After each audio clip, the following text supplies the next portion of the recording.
Well, I think I've spent 23 years serving our country. I'm also on the Homoldelzer School Board. I've worked in business for 6 years and have 2 master's degrees in national security affairs and defense analysis, an undergraduate degree in education, workforce and development, things that I think are really important right now. So I think that whole would qualify me to run. And as a former Navy SEAL lieutenant commander, how do you think this experience would impact your vote in Congress on such issues such as expanding the U.S. military, putting troops at the border, engagement in Syria and North Korea?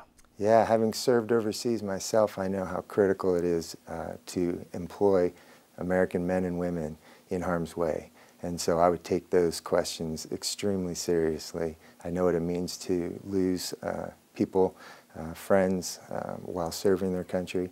And so I think who better to make a decision like that than somebody who's actually lived through it. And you have taken some heat recently for saying, and let me get it correct, it should be a requirement to serve to even run. Some people say that's exclusionary. Would you like to clarify? Yeah, I definitely didn't mean it to be exclusionary.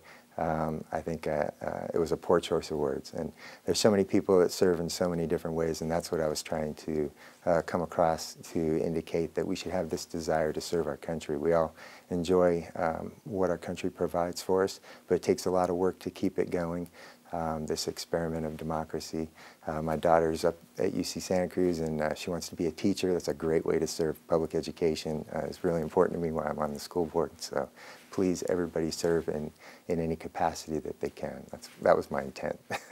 And speaking of your position on the school board, you're well aware of the strain to the district's general funds.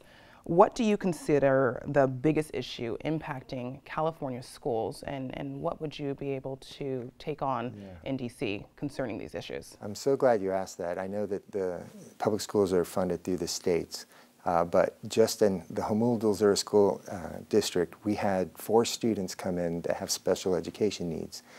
The mandate is a federal mandate that requires us to fully support those individual learning requirements.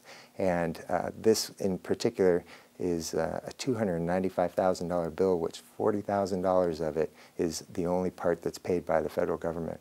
So there's a lack of priority placed on education, in my opinion. And so it starts with prioritizing.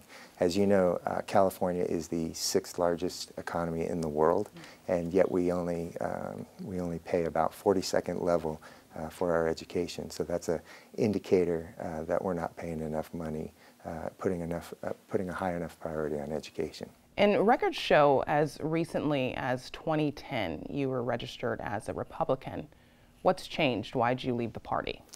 Well, I never left the party. I've been a Democrat my whole life. I was raised a Democrat, and I think I think it was 2008. I wanted to vote in the Republican primary for a particular candidate, and turns out that candidate, after all, didn't reflect my values entirely, and I ended up voting for the Democrat anyway.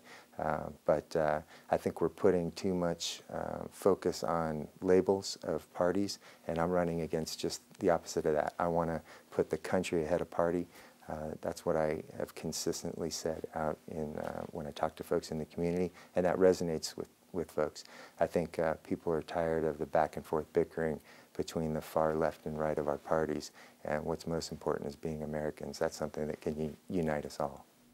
And what's your stance, something that's very relevant here in San Diego, to the border wall project? If elected, what would your position be when it comes to funding? Yeah, I think funding the border wall is a huge mistake, especially if you're going to take funds from TSA, which keeps us safer, and from the Coast Guard, which especially here in San Diego keeps us safe, and use those for a wall that I think is completely ineffective. It's like building a Maginot Line, and folks are just going to go around it as soon as you build it. In fact, you can't build it out into the Pacific Ocean. And so there are many other ways to make our borders more secure and safe. Fully funding Border Patrol is one. They need more bodies, they need more training. We have, this is the 21st century. We have sensors, all kinds of layered defense that will make us safer in a much more effective way and not waste funds on a large physical barrier.